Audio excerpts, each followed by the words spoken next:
Previous lecture में हमने पढ़ा था प्रिंटफ फंक्शन। आपने देखा प्रिंटफ किस तरह का फंक्शन था, आउटपुट फंक्शन था। अब सेकंड जो फंक्शन हम पढ़ेंगे डेट इज़ स्कैनफ फंक्शन। तो इसके बारे में देखें। Scanf it is an input function. तो ये कैसा फंक्शन है? इनपुट है मीन्स ये प्रोग्राम को इनपुट प्रोवाइड कराएगा। जैसे इस प्रिंटफ क्या था? आउटपुट फंक्शन था। तो वो क्या कर रहा था? प्रोग्राम का जो भी आउटपुट था उसको मॉनिटर पे डिस्प्ले कर रहा था। सिमिलरली स्कैनफ क्योंकि इनपुट फंक्शन है तो ये क्या करेगा? प्रोग्राम में जो भी आप इनपुट दोगे, इनपुट कहाँ से दोगे? कीबोर्ड से। तो वो कीबोर्ड से जो भी आप इनपुट वैल्यू इनपुट कराओगे वो किसको प्रोवाइड कराएगा? प्रोग्राम्स को। ठीक है, तो it is an input function. अब फिर वही चीज़ है, फंक्शन है तो दो चीज़ें एसोसिएटेड हैं, टास्क परफॉर्म करेगा और सेकंड वैल्यू रिटर्न करेगा। ठीक है, तो ये क्या टास्क परफॉर्म करता है? इसका टास्क परफॉर्म है it is use to take input from the standard input device that is keyboard. Means ये क्या करेगा? आपका जो भी इनपुट आपको प्रोवाइड कराना है कहाँ से? कीबोर्ड से, वो स्कैनफ फंक्शन के थ्रू होगा। ठीक है, it provides the input from the standard input device. ये इसका टास्क हो गया। सेकेंड, ये वैल्यू रिटर्न करेगा। क्या रिटर्न करता है? It returns number of inputs that are successfully scanned and stored. तो ये क्या रिटर्न करता है? कितने नंबर ऑफ इनपुट्स आपने स्कैन किए हैं यानी कि इनपुट कराए हैं एंड स्टोर किए हैं और स्टोर किए हुए हैं। ठीक है, इस एग्जाम्पल के साथ ज़्यादा क्लियर होगा। अभी आगे एग्जाम्पल आएगा। It returns number of inputs. Similarly जैसे आपका प्रिंटफ फंक्शन था वो कहाँ पे था? हेडर फाइल में डिक्लेयर था। कौन सी हेडर फाइल में? stdio.h standard input output header file में। स्कैनफ फंक्शन भी कहाँ स्टोर होता है? stdio.h में। ठीक, नेक्स्ट। अब हम देखते हैं कैसे ये इनपुट प्रोवाइड कराता है। तो the syntax for the scanf function is scanf within a double quotes format specifier then comma then %, variable name. यहाँ पे देखिए, अगर आप उसको सिंटैक्स को मैच करें, ये प्रिंटफ के सेकेंड वाले सिंटैक्स से मैच करता है, एक्सेप्ट यहाँ पर एक एक्स्ट्रा करेक्टर है डेट इज़ %। इसको हम बोलते हैं एड्रेस ऑफ ऑपरेटर। ठीक है, एड्रेस ऑफ ऑपरेटर। तो इसका सिंटैक्स बिल्कुल प्रिंटफ के सेकंड सिंटैक्स की तरह, to print the value of a variable में। वहाँ पे वेरिएबल नेम के पहले %, नहीं था, यहाँ पे वेरिएबल नेम से पहले %, होगा। तो उसका एग्जांपल देखें। आपने एक वेरिएबल डिक्लेयर किया इंट a। मैंने आपको जब वेरिएबल डिक्लेरेशन बताया था तो आपको बताया था वेरिएबल को डिक्लेयर या डिफाइन करने की दो मेथड हैं। एक, जब आप उसको डिफाइन कर रहे हो तब उसको वैल्यू असाइन करो, दूसरी उसको वैल्यू असाइन मत करो। तो हमने इसमें सेकंड मेथड वाला वेरिएबल डिक्लेरेशन लिया है। हमने एक वेरिएबल डिक्लेयर किया है, एक वेरिएबल डिफाइन किया है, उसका नाम है a और उसका डेटा टाइप है इंट। मीन्स इसमें कोई इंटीजर टाइप की वैल्यू हम स्टोर करेंगे। तो अब मैं इसको वैल्यू देना चाहता हूँ, लेकिन मैं at the time of declaration नहीं देना चाहता। मैं कहाँ से देना चाहता हूँ? कीबोर्ड के थ्रू। ठीक है, कीबोर्ड के थ्रू देना है। तो जब भी आपको कीबोर्ड के थ्रू वैल्यू देनी है तो हमेशा आपको यूज़ करना है फंक्शन स्कैनफ। सब कुछ स्मॉल में, SCANF। ठीक है, तो इसमें पहले क्या आता है? Format specifier. कहाँ पे? With in a double quotes. तो आप सिमिलर जैसे प्रिंटफ में था, इसका डेटा टाइप आप देखेंगे, डेटा टाइप इसका है इंट है तो फॉर्मेट स्पेसिफायर होगा %d। आपने %d लिख दिया, डबल कोट्स को क्लोज किया, कॉमा लिखा। अब देखें यहाँ पे वेरिएबल नेम से पहले आपने क्या लगाया? %, लगा दिया, तो %e। तो अब क्या होगा? आपका कंप्यूटर, आपका जब प्रोग्राम को आप रन कराएंगे, स्क्रीन आपकी होल्ड होगी, वो वेट करेगा। कब तक वेट करेगा? जब तक आप एक इंटीजर वैल्यू कीबोर्ड से इनपुट नहीं कराते, आपका प्रोग्राम नेक्स्ट लाइन पे नहीं जाएगा। ठीक है, जब भी स्कैनफ फंक्शन एग्जीक्यूट होगा तो आपकी स्क्रीन होल्ड होगी, वो आपसे कहेगा एक इंटीजर एंटर कराओ। वो इंटीजर कहाँ से एंटर कराना पड़ेगा? आपको कीबोर्ड से। फॉर एग्जांपल आपने लिखा 5 और आपने क्या प्रेस कर दिया? एंटर। जैसे एंटर प्रेस करेंगे मीन्स आपने इनपुट प्रोवाइड कर दिया है। इनपुट प्रोवाइड करते ही आपका प्रोग्राम आगे को एग्जीक्यूशन स्टार्ट हो जाएगा और ये 5 वैल्यू कहाँ स्टोर हो जाएगी? a में। तो a को कितनी वैल्यू असाइन हो जाएगी? 5। ठीक है, इस लाइन का मतलब समझें जो मैंने लिखा है %d, a। %d कंपाइलर को बताता है कि कोई इंटीजर वैल्यू क्या है? एक इंटीजर वैल्यू है उसको स्टोर करना है। कहाँ स्टोर करना है? एड्रेस ऑफ ए।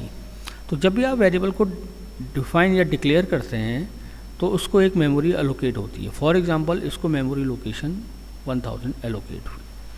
क्या हुआ? ये काम कब हुआ? At the time of declaration. जैसे आपने वेरिएबल डिक्लेयर किया, इसने मेमोरी में 2 बाइट ऑक्यूपाई करी, क्योंकि इंट का कितना साइज़ है? 2 बाइट। 2 बाइट इसने मेमोरी ऑक्यूपाई करी। उसका स्टार्टिंग एड्रेस 1000 था, ठीक है, यहाँ पे स्टोर है। तो होगा क्या? जैसे ही इसको ये इंस्ट्रक्शन मिलेगी कि एक इंटीजर वैल्यू को स्टोर करना है, कहाँ पे? एड्रेस ऑफ ए। ये ए का एड्रेस है, इस एड्रेस पे जाके ये वेरिएबल स्टोर हुआ है। मेमोरी के इस एड्रेस पे जाके ये वेरिएबल स्टोर हुआ है। इस एड्रेस पे जाके वो क्या करेगा? एक वैल्यू स्टोर कर देगा। फॉर एग्जाम्पल आपने दी 5, तो यहाँ पे क्या वैल्यू स्टोर हो जाएगी? 5। तो एट फ्यूचर कभी भी आप एक्सेस करोगे ए को, जैसे मान लो आप फॉर एग्जांपल यहाँ पे लिख दें print F percentile D comma a, ठीक है, ए की वैल्यू को, तो कंपाइलर क्या करेगा? इस एड्रेस लोकेशन पे जाएगा। कौन सी? मेमोरी लोकेशन 1000 पे।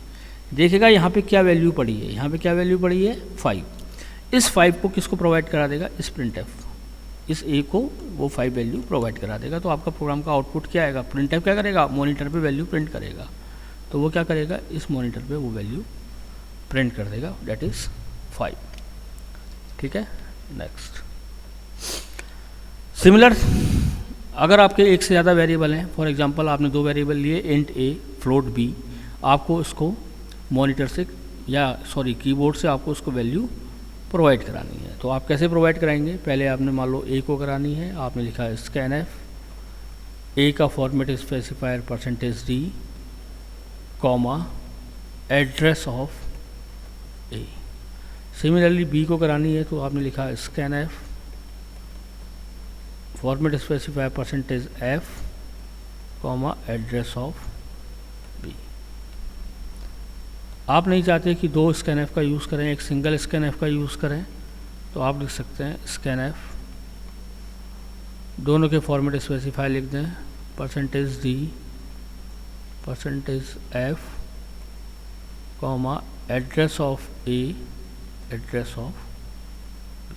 तो एक प्रिंट एफ से भी आप काम कर सकते हैं, ठीक है। जैसे प्रिंट एफ में था कि ज़रूरी नहीं कि आप 2 प्रिंट एफ यूज़ करें, एक प्रिंट एफ में भी आप दोनों वेरिएबल की वैल्यू प्रिंट करा सकते हो। ऐसी ज़रूरी नहीं है कि आप 2 वेरिएबल आपको इनपुट कराने हैं तो आप 2 स्कैन एफ का यूज़ करें। आप एक सिंगल स्कैन एफ से भी एक से ज़्यादा वेरिएबल को में वैल्यू इनपुट करा सकते हैं। बस करना क्या है, जो भी जितने भी वैल्यू आप इनपुट करा रहे हो उन सब के फॉर्मेट स्पेसिफायर आपको विद इन डबल कोट्स लिख देने हैं, ठीक है। नेक्स्ट, जो थर्ड पॉइंट है, it returns number of character inputs that are successfully scanned and stored. तो देखें कैसे होता है इसका। आपने 2 वेरिएबल लिए ए एंड बी, दोनों का टाइप था इंट।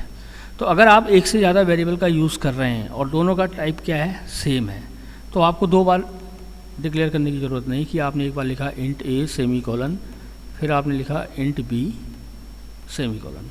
अगर दोनों का डेटा टाइप सेम है तो आप उसको वेरिएबल को कॉमा से सेपरेट करके लिख सकते हैं, लास्ट में लगाएंगे सेमी कॉलन।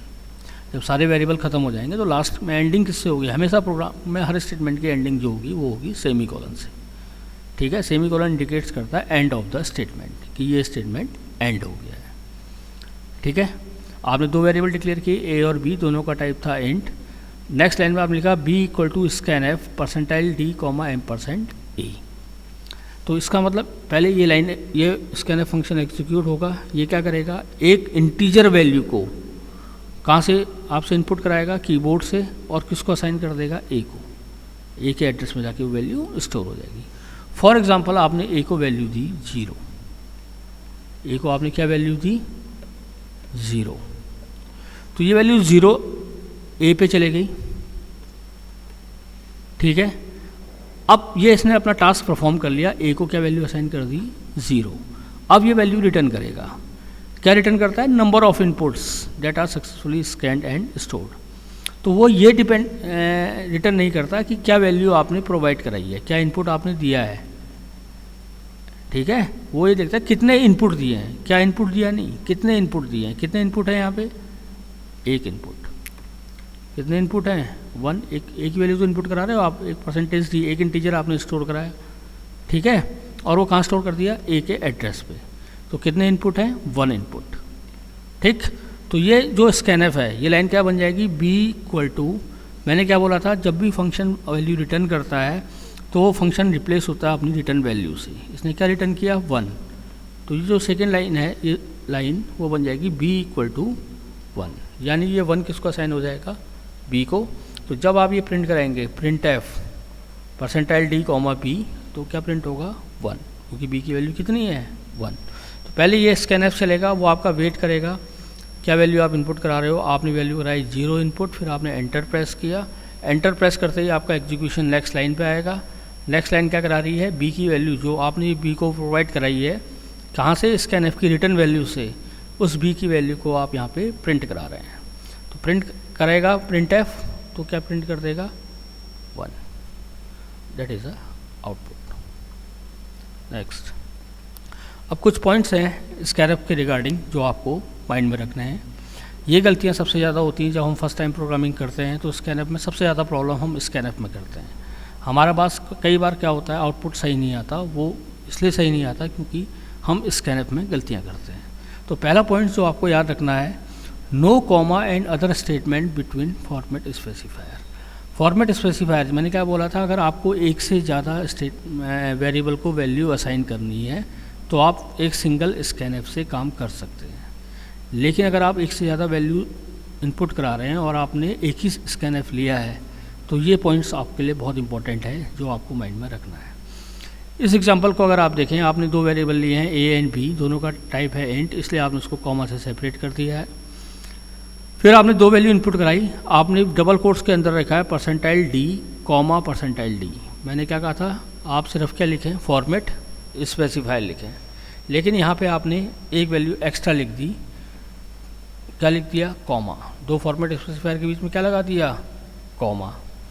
बाकी कोई गलती नहीं थी। फिर आप चाह रहे हो कि चेक करना चाह रहे हो कि ए और बी की वैल्यू क्या आएगी, ठीक है। आपने ए और बी को वैल्यू दी कहाँ से, कीबोर्ड से। मान लो आपने ए को वैल्यू दी 5, सॉरी,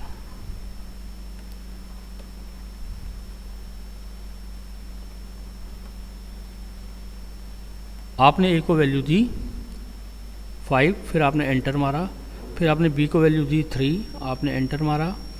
तो जब आप प्रिंट कराएंगे तो आउटपुट क्या आना चाहिए था, a equal to 5, b equal to 3, लेकिन आप देखेंगे आउटपुट आपका ये नहीं आएगा। आउटपुट क्या आएगा, आपने 5 वैल्यू दी, आपने 3 वैल्यू दी, आउटपुट आएगा ए इक्वल टू 5 और बी इक्वल टू, यहाँ पे कोई भी वैल्यू आ सकती है, garbage value. Garbage means unpredictable, आप उसको प्रेडिक्ट नहीं कर सकते।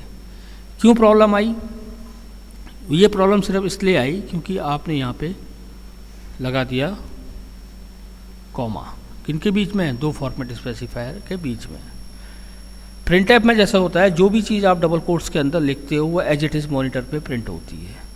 सिमिलरली स्कैनफ में क्या होता है, जो भी चीज़ आप डबल कोट्स के बीच में लिखते हो वो आपको कीबोर्ड से इनपुट करानी होती है, ठीक है। कीबोर्ड से इनपुट कराने का मतलब, आपने लिखा पहले परसेंटेज डी, परसेंटेज डी का मतलब कंपाइलर समझेगा एक इंटीजर वैल्यू, तो आपको इनपुट करानी पड़ेगी एक इंटीजर वैल्यू, आपने करा दी 5। फिर आपने लिखा है कॉमा, तो आपको कॉमा भी कीबोर्ड से टाइप करना पड़ेगा, ठीक है। फिर आप लिखेंगे परसेंटेज डी, फिर एक इंटीजर वैल्यू दिस, फिर आप एंटर प्रेस करेंगे। तो अब क्या होगा, ये 5 वैल्यू असाइन होगी ए को, ये 3 वैल्यू असाइन होगी बी को, तो आपका आउटपुट आ जाएगा a equal to 5, b equal to 3। अब आउटपुट आपका सही आएगा, लेकिन आपको क्या करना पड़ेगा, कॉमा का टाइप करना पड़ेगा कीबोर्ड से। तो बेटर है, इसलिए मैंने ये पॉइंट रिमेंबर कराया, जब भी आप स्कैनफ का यूज़ कर रहे हैं और एक से ज़्यादा वेरिएबल आप उसमें इनपुट करा रहे हैं एक सिंगल स्कैनफ में, तो आप फॉर्मेट स्पेसिफायर को लगातार लिखें, उनके बीच में ना कोई स्पेस दें, ना कॉमा दें, ना कुछ भी लिखें। ऐसा भी ना लिखें कि स्कैनफ A equal to percentile D, B equal to percentile D, क्योंकि ऐसा लिखेंगे तो ये भी आपको कीबोर्ड से पहले ए टाइप करना पड़ेगा, फिर इक्वल टू टाइप करना पड़ेगा, फिर एक इंटीजर वैल्यू देनी पड़ेगी, फिर बी इक्वल टू फिर एक इंटीजर वैल्यू देनी पड़ेगी। ठीक है, तो स्कैन है percentile D comma M%A M%B, आपको लगातार लिखना पड़ेगा। ठीक है, तो स्कैनएफ के बीच में आपको फॉर्मेट स्पेसिफायर के बीच में ना कोई कॉमा लगाना है, ना ही आपको कोई स्टेटमेंट लिखना है। सेकेंड पॉइंट जो आपको याद रखना है स्कैनएफ के फंक्शन में, जो सबसे बड़ी गलती होती है, सबसे ज़्यादा गलती यही होती है, don't forget to write M% before variable name. Variable name से पहले M% लिखना ना भूलें। इस एग्जांपल में देखिए, मैंने एक वेरिएबल डिक्लेयर किया A, स्कैनएफ परसेंटाइल D, यहाँ पे M% नहीं लिखा, सिंपल A। तो वो स्कैनएफ M% करता क्या था, मैंने आपको अभी प्रीवियस उसमें बताया। जैसे ही आपने वेरिएबल डिक्लेयर किया A, इसको एक मेमोरी असाइन होगी 1000, आपने ये लिखा %D, M%A, तो इस एड्रेस पे जाके वैल्यू स्टोर होती है। ठीक है, लेकिन आप M% भूल गए, A को अभी भी मेमोरी एलोकेट हुई, आपने कहा एक इंटीजर वैल्यू स्टोर करो और आपने एड्रेस नहीं दिया, तो वो वैल्यू इस एड्रेस पे जाके स्टोर नहीं हुई, कहीं मेमोरी में होगी, मान लो यहाँ पे स्टोर हो गई कोई किसी लोकेशन 3000 पे। तो जब आपने A को एक्सेस किया तो कंपाइलर तो क्या करेगा, इस में A को एक्सेस करने के लिए उसकी मेमोरी एड्रेस पे जाएगा, देखेगा यहाँ पे क्या वैल्यू पड़ी है, यहाँ कोई वैल्यू नहीं पड़ी, तो वो क्या कर देगा, एक गार्बेज वैल्यू लेगा, मीन्स अनप्रेडिक्टेबल वैल्यू, और वो यहाँ पे प्रिंट कर देगा। फॉर एग्जांपल अगर अनप्रेडिक्टेबल 0 करी तो आउटपुट आ जाएगा 0, जबकि आपने क्या वैल्यू दी थी 5, लेकिन प्रिंट क्या हुआ 0।